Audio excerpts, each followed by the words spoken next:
Stephen Miller absolutely melted down on national TV after Elon Musk turned on Trump, all while a scandal involving Miller's own wife begins to spiral. His furious defense of billionaires and attacks on Musk show just how deep the panic runs inside MAGA leadership. But as usual, it's everyday Americans paying the price, and nobody exposed that better than AOC. Just watch how she dismantles this entire scam of a bill. Bill, on this point of tax on tips, as one of the only people in this body who has lived off of tips, I want to tell you a little bit about the scam of that text, a little bit of the fine print there. The cap on that is $25,000.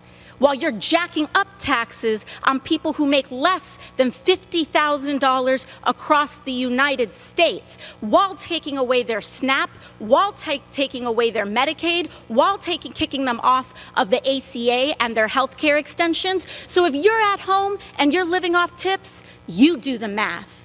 Is that worth it to you? Losing all your health care, not able to feed your babies, not being able to put a diaper on their bottom in exchange for what? This bill is a deal with the devil.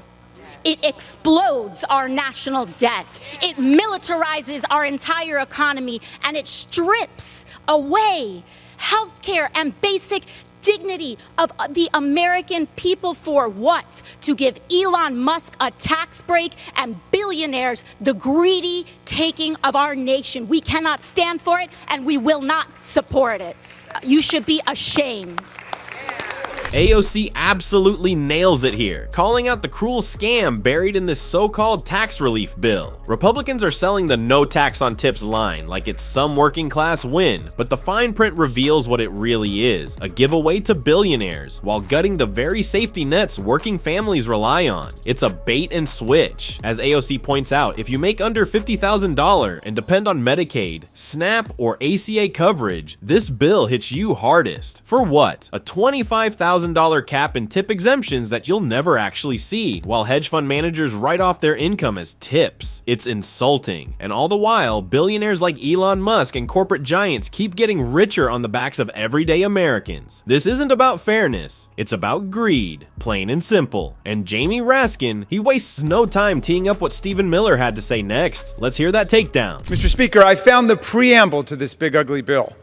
We the billionaires and our king, in order to deform and sicken our union, establish injustice, ensure domestic servility, weaken our people's defenses, undermine the general welfare, and reserve to ourselves and our posterity staggering debt servitude for eternity, do hereby instruct the Republicans in Congress to strip 17 million people of their health care, increase co-pays, deductibles, and premiums for everyone else, cut 42 million people off of nutritional assistance, increase the national debt by $4 trillion, trash renewable energy systems, increase our electric bills for the carbon kings, all to weaken and destroy the Constitution of the people of these United States of America. Please include this preamble in the legislative record. I yield back. Jamie Raskin's mock preamble might be satire, but it captures the brutal truth behind this bill. It's written for billionaires by billionaires, and the only one upset about it is Elon Musk. Why? Because it doesn't give him more. For Elon, greed isn't a flaw, it's the goal. If he had it his way, he'd gut your healthcare, kill off nutrition programs, and raid taxpayer dollars just to build another rocket that crashes into the ocean. And somehow, that's not enough. This bill already explodes the deficit, devastates working families, and hands more power to the ultra-wealthy. Yet Musk still wants more. That tells you everything, which brings us to Stephen Miller, who finally had enough of Musk's games. With the pressure rising and scandals piling up, he lashed out, and it's worth watching just how far he goes next.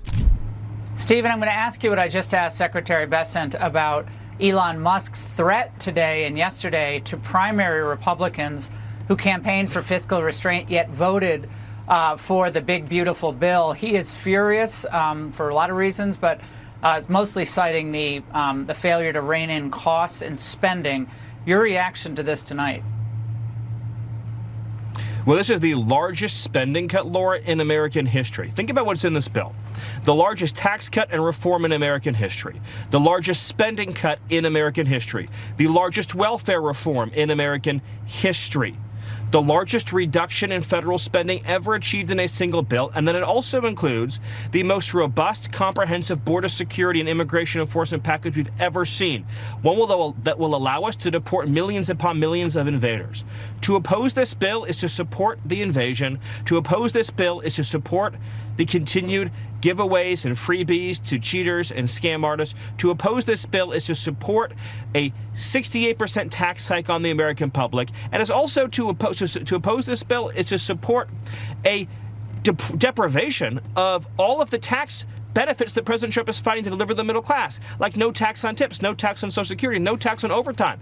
The Senate passed this bill just today, demonstrating that they are fighting for President Trump. They are fighting for his agenda. They are not going to listen to an outside voice that does not represent the interests of the American people or the interests of the Republican Party. And the House is going to rally behind President Trump to pass this bill for America. Everything Stephen Miller just said is pure fantasy, a word salad of fear-mongering, economic delusion, and MAGA propaganda. There are not historic spending cuts, and there's certainly no tax relief for working people when the same bill guts healthcare, food assistance, and disaster aid, and deport millions upon millions? That's not policy. That's cruelty packaged as politics. But here's where it actually gets interesting. This isn't just Miller attacking Democrats. This is MAGA world turning on Elon Musk. And unlike when Trump goes after some House Republican, this one actually stings. Why? Because MAGA has spent years worshiping Elon, hailing him as some tech messiah, praising his every move. And now that he's openly calling out Trump and threatening to primary his loyalists, there's real panic behind the scenes. That infatuation with Elon doesn't just disappear overnight, and it's showing in the cracks forming inside Trump's base. And no one captured that collapse better than Jasmine Crockett, who laid it out plain and powerful, and she didn't hold back. Let me tell you why I'm here.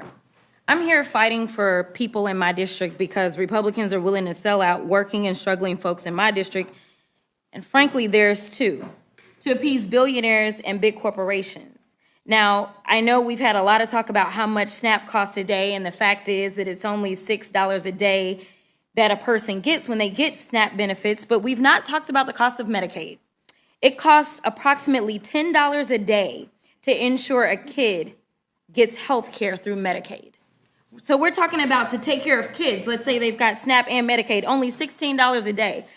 But another thing we've not really put into perspective, we've talked about these billionaires, and we've talked about the fact that this is all to benefit them. No one has talked about how many billionaires we actually have in this country. We have more billionaires in the United States than any other country, but the total number is 83.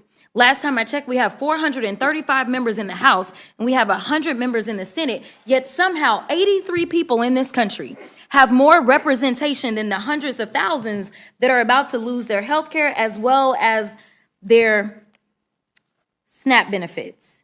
If I just started going through the Republicans that sit on this committee briefly, I would tell you that, Chairwoman, you have 112,000 people that are about to lose SNAP benefits just in your district. I would tell you that it is estimated in your state, as your senators stated, that roughly 651,982 would lose their health care, or I would tell Rep. Fishbach that 67,000 people on SNAP, and in the entire state of Minnesota, 173 would lose their health care. I could go on with these numbers, or I could tell you about the fact that even when we look at my state, and I know that Chip Roy sits on this committee, but he's not here right now, but we have 56,000 people that are on SNAP in his district, but in the entire state of Texas, we have 1.6 million people that may lose coverage. And somehow we have 83 billionaires.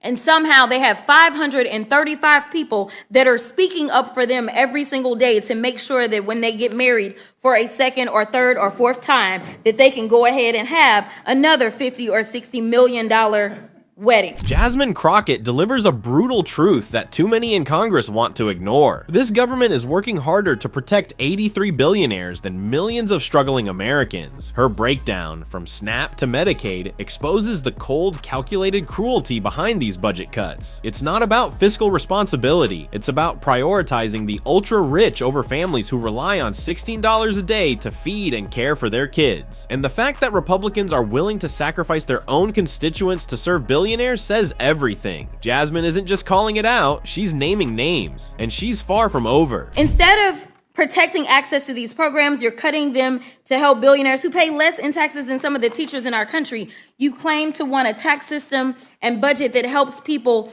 but that's impossible when you're subsidizing tax credits off of the folks who can't even afford to treat their kids or family to a nice meal because federal minimum wage hasn't gone up in 15 years. If y'all want to make a better system, then adopt my amendment number 314 that would require an increase in the federal minimum wage of $15 in order for corporate tax breaks to go into effect. Speaking of wages, this bill doesn't even give the same level of help to people living on tip wages and working overtime just to put food on this table as it does for Trump's billionaire buddies. In fact, the bill only allows no tax on tips and overtime until 2028, and we've talked about this. Listen, this is a joke. This was nothing more than a campaign scheme. This was about saying, you know what, I'm gonna make this promise to you. And we can talk about the fact that there have been a lot of promises made, yet a lot of promises broken. In fact, that was one of the reasons it seems like that, Senator Tillis has decided that he's done. And he's gonna get out because he understands that there's nothing but broken promises that are being made. Broken promises that look like, say, I'm going to deport the bad guys only, and then we end up with children with cancer or Americans or undocumented taxpayers that contribute more than $100 billion in taxes. Those are the ones being thrown in cages and sent to other countries. Jasmine Crockett tears straight through the smokescreen of GOP talking points with facts that hit where it hurts. She exposes how the so-called middle-class tax relief is really just a giveaway to billionaires, all while working families are left behind on stagnant wages and slashed benefits. Her amendment pushing for a $15 minimum wage reveals just how unwilling Republicans are to back real economic justice. Instead, they prop up campaign stunts like no tax on tips that expire in just a few years. Broken promises are the foundation of this bill, and Jasmine is calling every one of them out. And now, she's far from over. Next, she's diving into Doge and the Epstein files. Or we look at the fact that there was a promise made and broken that Doge was supposed to be the magic trick. Now, Elon is being threatened with deportation and the cancellation of his own contracts, which historically have been estimated at a whopping $38 billion after he decided that he was going to spill the tea about the Epstein files. And frankly, the truth is that we know that we could cut a lot of those contracts to Elon, but somehow that hasn't been done. Instead, we, the American people, have been left with a hefty tab of incompetence by Doge and feeling extremely vulnerable. In fact, there was a Doge employee who was fired, and I appreciate this man, but truly, transparency and truth has no place in this particular government. This former employee of Doge says that during his short time embedded with the Department of Veteran Affairs, he did not find levels of waste, fraud, and abuse that he had expected, and it was pretty surprised, actually, at how efficient government was. I will wrap up by saying this. I don't really understand what it is that y'all plan to go back and tell your constituents. I'm glad that some of y'all decided to show up, but the reality is that you have sold your constituents out for 83 people in this country. And each of our districts should have approximately 766,000 people.